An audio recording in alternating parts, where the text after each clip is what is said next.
And in Sunday school, I would ask questions that they would tell me I had no right to ask and just to shut up, essentially. But there was also the sense of what does it mean to live a Christian life? I come from a family, my mother's side of the family, her father was from the Klan, the Ku Klux Klan milieu. And how can we elevate so that we become compassionate from a supra-global perspective? How do we turn that technology into a blanket of compassion as opposed to what we're doing, what we're creating? Hello world, it's me, Dennis, and we are in search of the new compassionate male. I am the producer, and I'm here with the founder, Clay Boykin. Hello, Clay. Hi, Dennis. How are you? Oh, the guest we have. Hello, Bud. Welcome, Bud, to our podcast. We are into our mid-60s. Actually, I'm in my early 70s. Clay is in his early 60s, but the podcast in his mid-60s. But the podcast is in its mid-60s as far as where we're going, and we finally have intersected with you, so welcome. Thank you. The podcast is accelerating faster than we are, though, isn't it? It will get to 100 before we do. Yes. Thank goodness. We're both of us have come into our lives through. I came in through as a child through Christian Science and went into metaphysics and all that. And Clay, you came into the New Thought movement through Unity, correct? That's right. Yeah. As a child, grew up Catholic, and then I spent time in the Missouri Synod Lutheran tradition and hiatus, like many guys do. And then I set foot in the Unity Church and felt like the prodigal son had come home. Wow. What was your story, Bud? What was some of your journey? Institutionally, Martinsburg, West Virginia, the northern end of the Shenandoah Valley, Bible Belt, fundamentalist church, revivals, prayer meetings, worship Sunday morning, Sunday night, youth groups. The church was my life for many, many years. Did you have the experience? I'm going to interrupt you in this because one of the things that I had is that I would sit in the back of the church whenever I would go to some meetings, and I would see people get into paroxysms of joy and connection, being saved, having that, and I kept wondering, what's wrong with me? Did you have those experiences? Were you able to connect that way? Oh, I had ambivalence, not that experience. Langston Hughes writes about that in his Laughing to Keep from Crying. I don't know if you've ever read that, but it's an amazing personal story about exactly what you described. No, I had resentment toward that faith because, while my friends were outside playing baseball, I was sitting on cold, hard metal chairs in the church basement at prayer meetings. On the other hand, in prayer meetings, we would have these long silences while it was called a season of prayer, and people were encouraged to pray, but if they didn't, there would just be silence, and you just pray for the minister to end it, but it didn't end. And yet in those silences, I think when I look back on those meetings, that's what I remember. There was a beauty to those as well. Did you have a connection with the words, with the message? In one of the videos that I've seen of you, you were talking about how if we practice the message that is in the Gospels, if we did that and walked the walk like one of our teachers, Jesus, did, that we would be we would live much differently. But so did that resonate with you at all? Did you see yes, there was both an intellectual component and a practical component. And the intellectual was so stifling, that I wanted to scream sometimes. And in Sunday school, I would ask questions that they would tell me I had no right to ask and just to shut up, essentially. But there was also the sense of what does it mean to live a Christian life? And that had to do with, I come from a family, my just tell you a little bit about the family because it's important. My mother's side of the family, two pieces there. Her father was from the Klan, the Ku Klux Klan milieu of Fredericksburg, Virginia. Sure. Klan weddings, Klan banking, Klan, all sorts of things. I mean, it was a big deal. These would be in the 20s and 30s, oh, right? that was yeah, right. But it never left him. I mean, when he died, we had Klan paraphernalia to get rid of, essentially. His wife had brittle bone disease. Her family, osteogenesis imperfecta. My mother had it. My aunts had it. My cousin, I. So there was a built-in fragility, vulnerability, not in an emotional sense, but in a physical sense, even disability throughout the family. And I think, therefore, and then we saw the way my grandfather treated my grandmother, and that made us more compassionate. I mean, to speak of the word here, I mean, from the very beginning. Of course, my grandmother is to this day a saint in my pantheon. She used to give us rides on her wheelchair and things like that. We got to eat the first fruitcakes at Christmas time and all of that. So that was the milieu of the family. And then my father, his dad died when he was 14. And he went off. He was in the 1930s. His father was a construction worker. He had really bad congestive heart failure, but he had to work. And they lived in a tent. There were 11 surviving children, and they moved around following construction.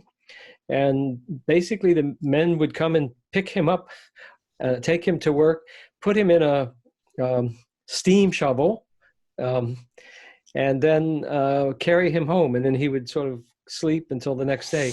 He died when my dad was 14.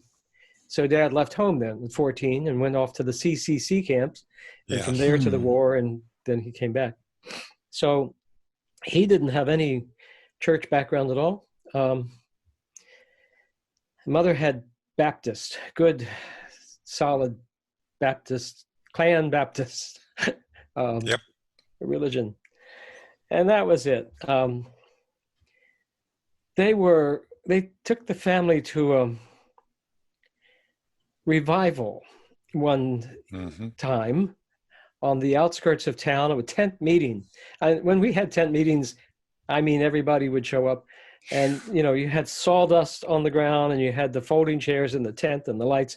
And Eddie Martin was the evangelist. He wore a bright red blazer. He had flowing hair, red hair. And he paced across the stage with a Bible in his hand, and he yelled and whatever. But my family was converted at that. And my dad came home, and he took all the beer out of the refrigerator, and he poured it down the sink. I mean, he never was a heavy drinker anyway, but he did that.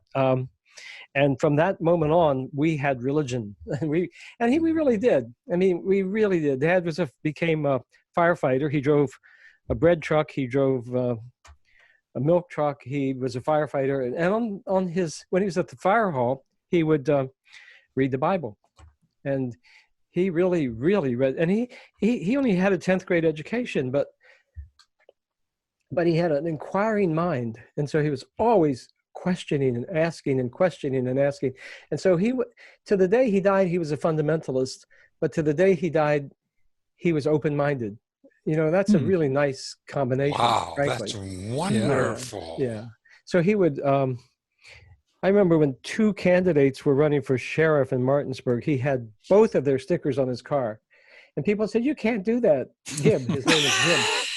And he said, "Well, why not?"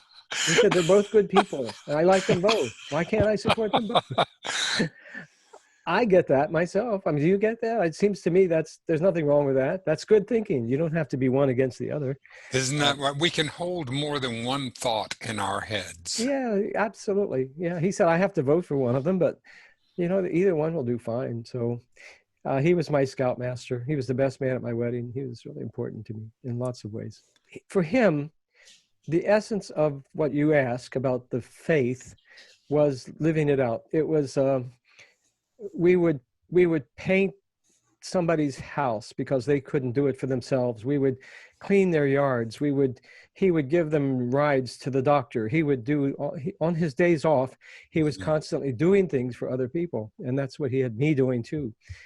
So yes, that was the practice. So there was a practice that made sense, and there was a theology that made no sense at all. And so if we were to skip, not just fast forward to today, and the sense of where we are as both as what Clay and I are doing in what we know what we're doing anyway, of this sense that in search of, because that's what we're making it as an in search. We're seeing, well, where is it that we are able to, and each, because we have interviewed people from Islam and from who are very secular and non-secular, and the entire basis of it. So what do you see in today's world? How do you see us coming back together in your experience? And because you're a Unitarian minister now, right?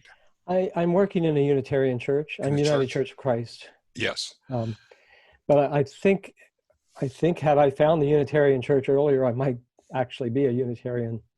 You know, none of these are vessels, and none of them are big enough. None of them are big enough there. So yeah. So you do what you can, you know, with what's out there. This week, I don't know when this will be run, but this week the Japanese just dropped off a little package in the atmosphere of some dirt that they brought back from a asteroid, and it took them 6 years to get there and to scoop it up and to bring it back, and they're going to send this little explorer on into the space again, and it goes hundreds of millions of miles, and the kind of precision and all of that. And we're looking at Mars, and the Chinese are looking at a base on the moon, and there's all this going on, and I cannot for the life of me imagine how religion can remain untouched by all of this interstellar exploration. Are we going to be Muslims and Christians and Jews when we get to Mars?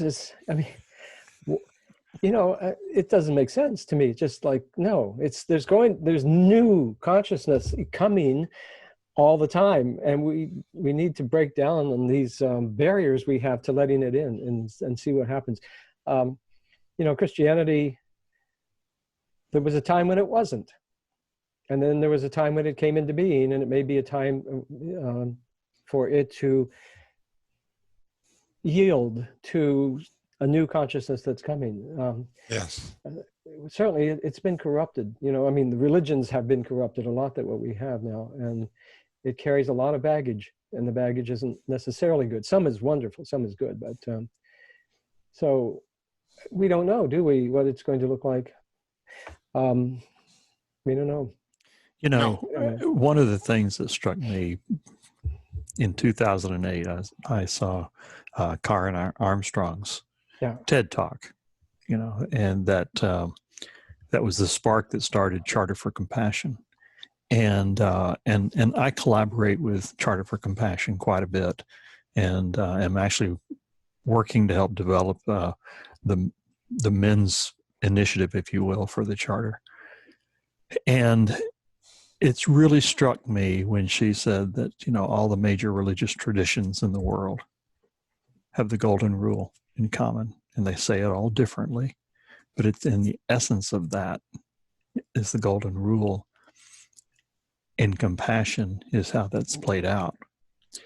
And I was not going to church at the time. I was in between, then, but I had just come out of a pretty severe health crisis. And she said that, and it really stuck with me. So while everything is maybe splintering, or the different traditions are, doing what they have, they still have that one thing in common. The Dalai Lama says, "My religion is compassion."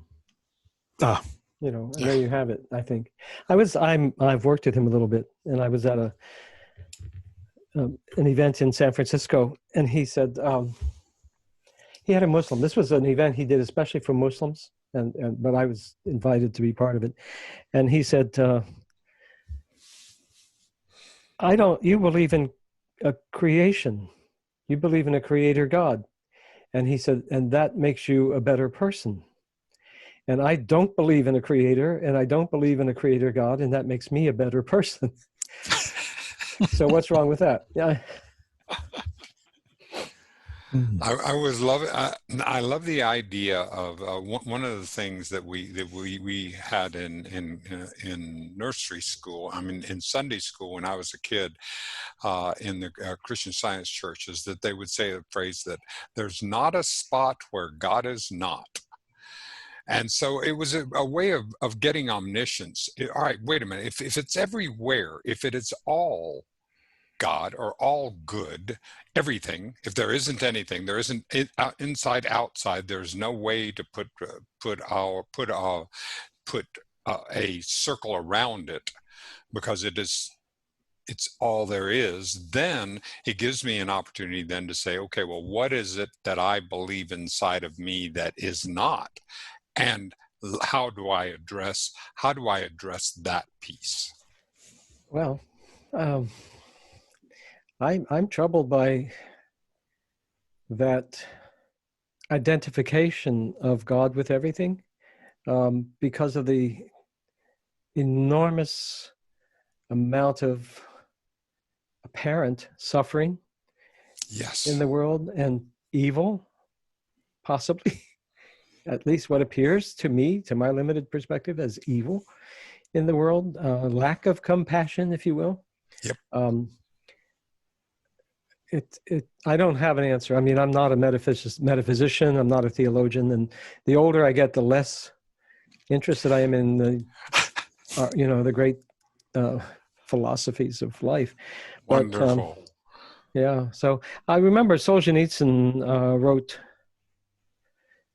that the line separating good and evil runs through every human heart and all hearts, and it oscillates over time. So sometimes there's more good in us and sometimes there's less good in us, but it's always there. And I suspect that's true. I can't speak for you, but in me, it's not all good. Yeah. Yeah. I love how you say that. When I was growing up, there was the old timers that we'd sit around and listen to the stories. They'd always start out with the story is they'd always start out their stories with, well, I don't know about you. And then they'd start the story. And they'd say, well, I don't know about you. And it wasn't until that I was realized how wise that is, because I don't know about you. And I need to open up my ears. When Clay and I were doing part of the series on this, a dear friend of Clay's and who has become John, this was right after the George Floyd, right? Yes, after May 25th when George Floyd was murdered. Yeah. Yes, John Fleming. John Fleming, and he's an African-American man, and he was talking about how people would come up to him and ask him, well, what should I do? How should I, and his answer was, study me. Study my life, because I have spent my life studying you. Absolutely. I have spent my whole life studying how to succeed in your world. Do your homework. Study my life. Study what it's like to be me, the challenges there are, and then come to me. What a powerful evening that was. Yeah. John happens to be my prayer chaplain, and we've known each other for quite a while. And when we realized, it was actually on a Monday night, May 25th, Monday night, when we have our men's circle, and we had no idea what was going on out there. We had no idea about George Floyd until the next morning. And it just, a shockwave, went through me. And as the day went on, I started to realize that, my gosh, that night, we've got a pretty good mix of men, but that night we were 20 white guys sitting in a circle. And our topic of conversation was aspirations. What are your aspirations? And the next day I thought, oh my God, while we were talking about our aspirations, George Floyd was being murdered. I wonder what his aspirations were. And that really had an impact. And the first person I thought to call was John. Bud, did you have models of men when you were growing up, and models that you could, I mean, I know you had your father and but both Clay and I grew up distrusting men because for many reasons. And that was your relationship with men and your relationship with the men of the community and what you saw of yourself aligned? Well, there were a lot of men. I had a stable community, so the people that I knew, and I lived in that community for 18, 19 years. So I knew them over a lifetime, over that part of my life. And some were dangerous. You know, my grandfather was dangerous. Had an uncle who was an alcoholic and abusive to his wife over and over and over, who was my aunt, who I loved. So there were dangerous men, and you know, you learn about that. You learn about that. At the same time, they're family, and so you don't reject them. In the way we were brought up, you know, you love them, but be clear, you know, what is it? Trust but verify, something like that. But there was a minister who was the minister of my life for so many years. He's buried next to my mother.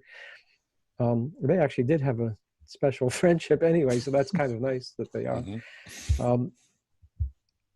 And he was very encouraging and very nurturing, but he didn't allow for intellectual inquiry. So in sort of that area that was most important to me was, you know, to ask penetrating questions and see where we go. I remember, you are old enough probably to remember John Robinson's Honest to God little book that Bishop Robinson wrote, and it upset a lot of people because he encouraged people to ask questions, and he himself asked questions.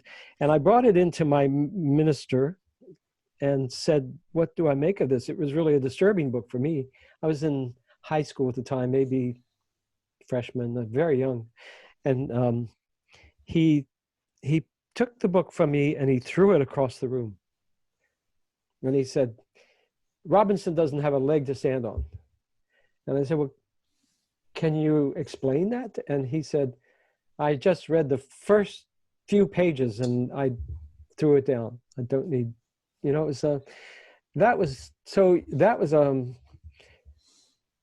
I respected this man.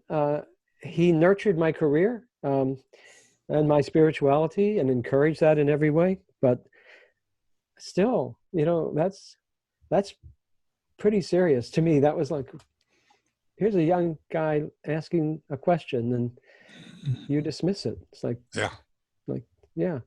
So I don't know if I'm answering your question or not, but there were teachers, high school teachers, some more nurturing, I guess, than others. Yeah. But did you use the word fear, men? No, that didn't. For trust. Trust, I think, Clay. Because I grew up not trusting men. And that wasn't an issue for me. Yeah. And in my growth, I got to this place where I realized that there was some things that I could only learn from another man, a conversation that I could only have with another man, but I was taught not to trust men. My experience taught me that. And so I thought, I've got to bridge this gap somehow. And long story short, that's how I started our men's circle in 2012. And it was just the need to come together in a non-threatening environment, in a safe environment, no judgment. Nobody's going to try and fix anybody. It's a contemplative circle where we can learn how to speak from here, because that vocabulary got shut off, speaking from the heart. Like, we didn't learn how to do that. And so I find myself practicing that and hearing other men, and we all learn together in that respect. And I've gotten over that fear in the process. And for us, Bud, to be able to speak, for it to be a safe place for 18-year-old Bud to come into and ask questions. Mm-hmm. Yeah. With other men and other. One thing I tell you, every once in a while we'll have a young fella, because we tend to be, 40s and on up. Every once in a while we'll have a young fella, 18 or 19 or 20, come in, and typically they're real quiet. 1 week, 2 weeks, 3 weeks. And this one fella came in one night after 3 or 4 weeks coming. And when he started opening his mouth, I swear he was channeling the wisdom that came from his lips. And of course, the whole circle, there were 20, 25 of us in the circle, we just stopped. And that would happen more times than not. And I thought, oh my gosh, where are these younger folks learning this?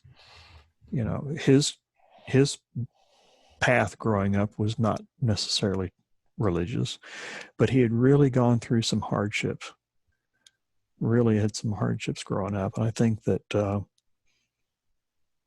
that there was wisdom gained there, and he certainly was a gift to us while he was coming. Did you interview him on the show? I've got to find him. Oh, I've got to find him. Do that. Thank you. So, Bud, what questions are going through your mind now? What kinds of things are you addressing and are spending your energy in at this time in your life? Oh, well, we're at COVID. I'm in Florida. I've been in the house since March, so I'm climbing the walls right now. I don't know. I look back and I wonder if the decisions that I made were the so-called right decisions. I'm discovering now, I'm 75 almost, and I'm discovering now how deeply satisfying writing is for me. And I always knew I was a writer, but I never believed it. I mean, if people would tell me, from the time I was in high school, but I never accepted that really. And now I'm feeling like I have so much to write, but I lack discipline. I may need you as a coach here, sir. I may need to call you back and say, okay. We'll work on that. Yeah, how do I make myself sit down and do it? I've got a book that I'm working on, but it's a really ambitious undertaking. Well, let me ask you, is that your third book? Yeah, it would be a real book. Well, I see collections of essays. What are you, Pinocchio? Someday you're going to be a real boy. Now, come on, Bud. Well, now I've got to mention collections of essays that I put together as a fundraiser for a school. Well, I see one of them is a faith in a minor key. Faith in a minor key. Faith in a minor key, and the other one is When Easter Interrupts. When Easter Interrupts. Right. Great those are titles. Collections of essays that I did over a lifetime. So from the secular press and from church newsletters and excerpts from sermons and things like that. They're not bad, some of them. But what I want to do now is a book on Jesus as perceived through the eyes of the world's religions. And that is because I want to see Jesus, frankly. It's that, the more you know, the less you know. That's what I'm finding. And so I'm just fascinated by how he has captured the imagination of people in every tradition, yes, both positively and negatively. I mean, there's also a rejectionist view. So I want to work on that. And I'm aware that at my age, And I'm also having some visual problems. So actually, seeing is hard. So I'm beginning to think now, I mean, what is it? The irony of American history. This is the irony of Bud's history. It's like now I'm ready to write, and now I can't see. so the questions is like, why? Why? And will I get another chance? That is so true. Yeah. Isn't that beautiful? Or is this it? Is this it? Will this be it? And will COVID do it? Will I be talking to anyone by this time next year? I feel you used the word vulnerable. I mean, I really feel that in spades right now. I have also some cardiac issues and some lung issues and some other things. So, so.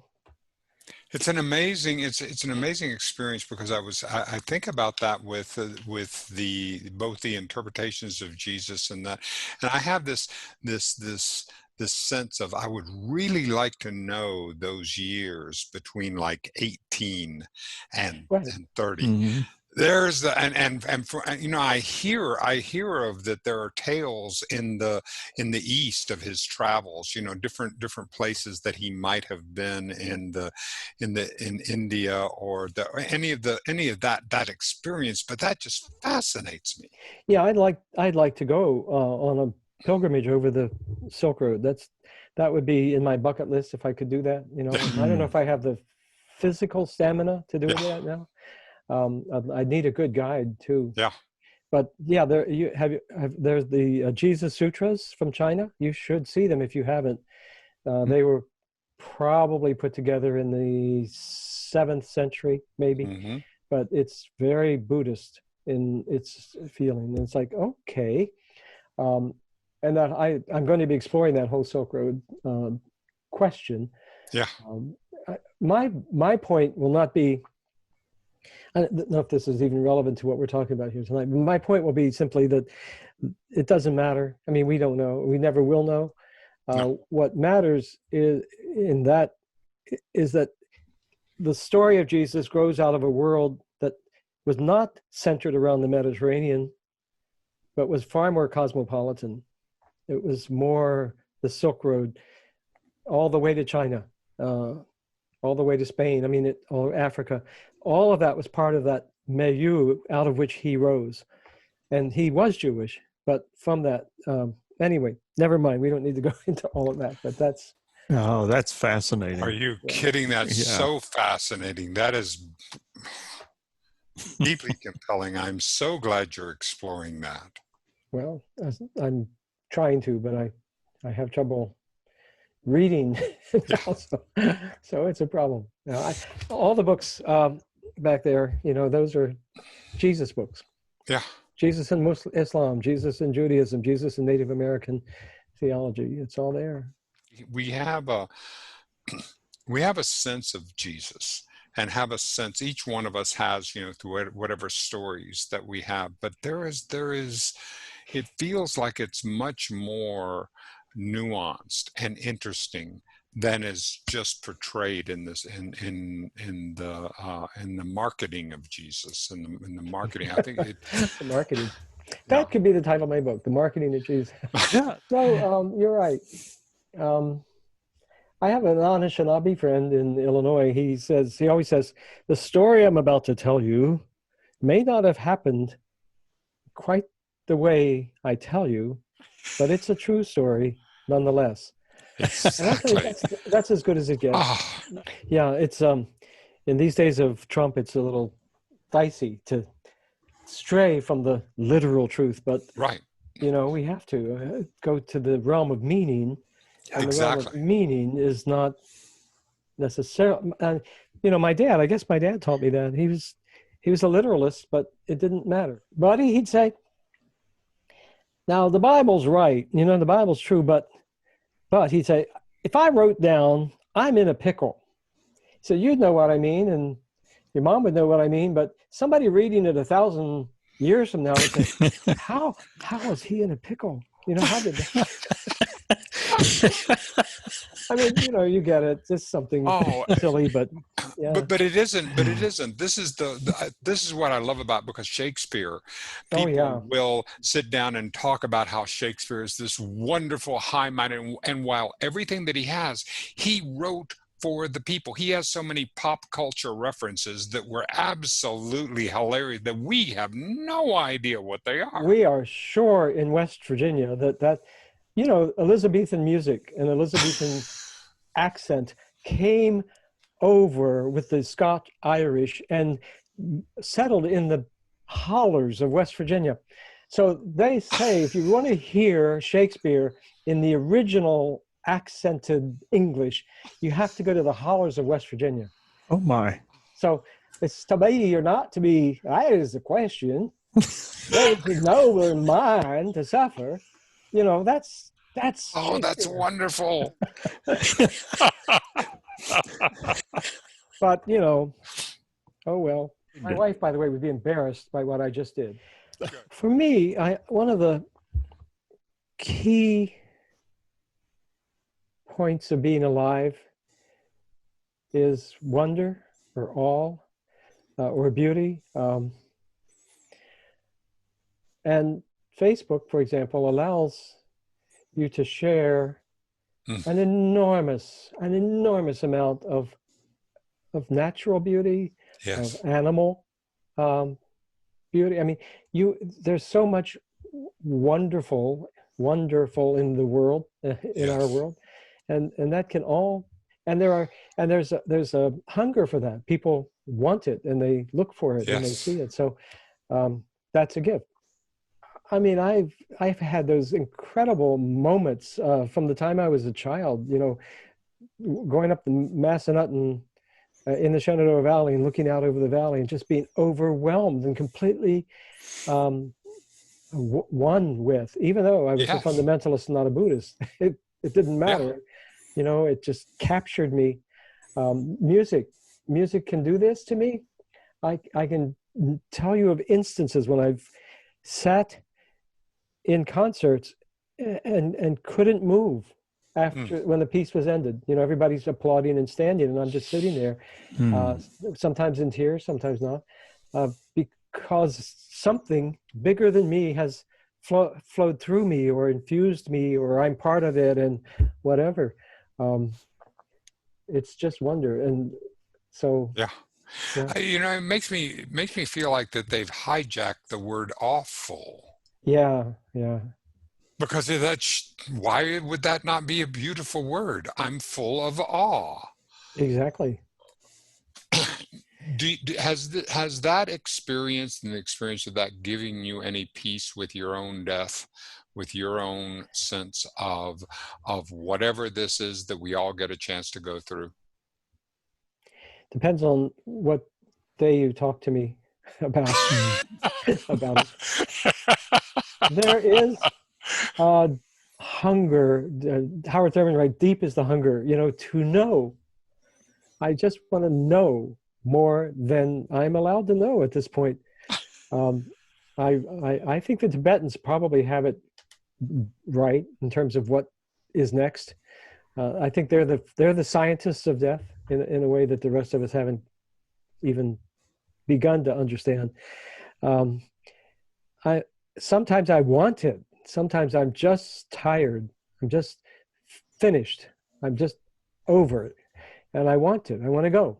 And other times it's like, no, not yet. Maybe, come back another day. So I don't know that the peace is what I would describe. I'm okay with living, and I guess I'm okay with dying when it comes. The I don't know goes to the goodness of God as well. I mean, on the one hand, professional in religion, we say, don't worry, God is good. It'll all be all right. Everything will be okay in the end, and actually, but what if that's not true? And how am I supposed to know these things? This is the issue. So I'll just leave that. I would just want to say, my work with diversity, I just do need to say that is another place where we can be vulnerable and expand our understanding of the world and our place in it and the mysteries that it involves. I remember in high school, we integrated the high school in the 1960s, right after Brown versus Board in 57. And there was an very, very nice African-American man, young man, and I were in a gym class together. And even though we integrated, we didn't talk to each other. It didn't happen. We kept apart. Yep. And we were sitting together, and I decided to try to have a conversation. This was in the shower room, and I said, "So what are you going to do when you graduate?" And he said, "I'm going to Howard University." And I remember feeling terribly embarrassed because I had no idea what Howard University was or where it was, or it was just down Washington, D.C., not that far from us. And it's one of the great African-American universities. And I was embarrassed because I didn't know what school he's going to. And then he was embarrassed because I was embarrassed. I don't know if you understand, but I realized that just the question made for an awkward conversation. And it was only years later that I actually did my doctorate at Howard University, where I really did learn how important that school is. But if we don't take the risk, I'm trying to think of the Catholic theologian Thomas Merton said, we won't overcome the differences in the world unless we take them into ourselves and live them out, which has been, I just believe that, absolutely do believe that. And yet it's impossible to do. But if we can put ourselves in situations where we are not in control and where our interpretations don't control, and we open ourselves to whatever happens in that situation, I mean, that can have a downside depending on, what you're talking about. But that's where it's at. That's where you really begin to grow, change, whatever. So that idea of the kind of conversation, Bud, that you're talking about is our highest aspiration for In Search Of. To have conversations that we have no idea what they are, that we are here as learners, and we want to grow. We want to grow past our discomforts. We want to grow out through our ignorance and celebrate the fact that I am ignorant, and I have this wonderful opportunity to be able to sit down with you and grow and learn, and Clay, that I do each time that I'm around you, and to have that kind of vulnerability, to have my way of thinking populated with a diversity of thought, have that field that I have. Because I mean, I look out at a field, and if there is a monoculture in a field, that field is going to be depleted. But if you have a rich and diverse horticultural and animal population in there, that field is going to thrive. And my mind is the same way. My consciousness is the same way. I have guilt about where we live. Just that we're in a suburb of Sarasota. And so for our condo to be built, that field had to be leveled. And the animals that lived here, they're gone. And I saw some of them early on. We've been here now 3 years, but I don't see them anymore. And there were birds, and we don't hear the birds now. We still hear the frogs. We will have snakes. There are alligators that knock at the door occasionally, but the way we're living with the planet right now, here I am. I mean, I'm benefiting from a lifestyle that is hostile to the planet. I mean, I don't like it. I feel as if I'd like to do it some other way. It's a cutting edge, I guess, something to work on. As we're working on. Well, thank you, Bud, for joining us today. Clay, Thank you, dear one, for having me along on this wonderful podcast and the opportunity to meet you, Bud. Thank you for the deep questioning that you're doing on a day by day, moment by moment basis is an inspiration for me. Well, thank you very much for having me. It's been a delightful conversation, very meaningful conversation. I appreciate it a lot. Thank you very, very much. Our pleasure. Thank you. And we will see all of you, everyone who watched, everyone who listened, and will see you next time in search of the new compassionate male. And here's the conversation after the interview. I think the challenge for you is to how to raise the question of compassion to supramundial, above the earth. This world that we're going to be creating quickly, of, as I say, based on the moon, the explorations that we're doing with Mars, this is going to happen overnight. I mean, this is just happening.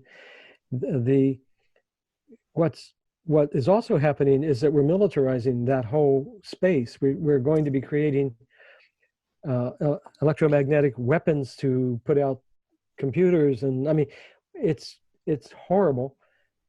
And how can we elevate so that we become compassionate from a supra global perspective? How do we turn that technology into a blanket of compassion as opposed to what we're doing, what we're creating? Because we're just repeating what, and I don't know, I think I had a dream the other night, and there were these Neanderthals, from around the fire, and they got up and they took their primitive weapons and they went off and attacked another group of Neanderthals, and then it morphed into, I don't know, first century, whatever. Then it morphed into medieval, and just battle after battle after battle, with more weapons becoming more sophisticated and more destructive, to where we are today. How can we stop that? Yeah. How do we stop that acceleration of destructive technology? That we're just... Well, and so many people from different frames of reference are saying that this is a point in human history. We've come to a place of change. I call it the liminal space. It's this just about to take off. And of course, with that comes a lot of fear, but with also comes the opportunity to do what you're talking about, to let's do it right. And I liken it to, Copernicus, back in 1543, wrote the paper and put it out and said, well, folks, you got it wrong. The sun doesn't rotate around the earth. It's the other way around. And if you look at the magnitude of that, the whole world had to do a reset, because everything that was based on that scientific fact that the sun rotated around the earth was wrong. And so this massive, a new genesis, Richard Tarnas writes about it in his book, Cosmos and Psyche. But this new genesis of change, fundamental change. And the thought is that we're at that place right now again, which is tremendously exciting. And it's also scary. I loved the question. How do we take it on the macro scale? I think you're doing one wonderful piece by building a global network. Constellation. That's what Yeah. I think I felt like at the beginning of COVID, we had that chance. I mean, at the beginning of COVID, we understood that we were all in the same stew. Mm-hmm. And Italians were singing to each other, and the air was cleaner in India, and everything was, I mean, the possibility was, we could see it. We could actually see it. Jose Ortega y Gasset used to speak about humanity. The human is a metaphysical centaur. He said we're half animal and half something else. And maybe this is it. Maybe this. Yeah. Well, Yeah, I think for him it was aspiration. I was in an Atlanta church, and some of the leadership wasn't too happy about the interfaith work I was doing. Some were really excited. And I got invited to do the kind of warm-up act for the Dalai Lama in San Francisco. Well, you're doing great work. And you could probably get the Dalai Lama, I think, if he isn't too old and too when you said that you had done some work with him, my ears perked up.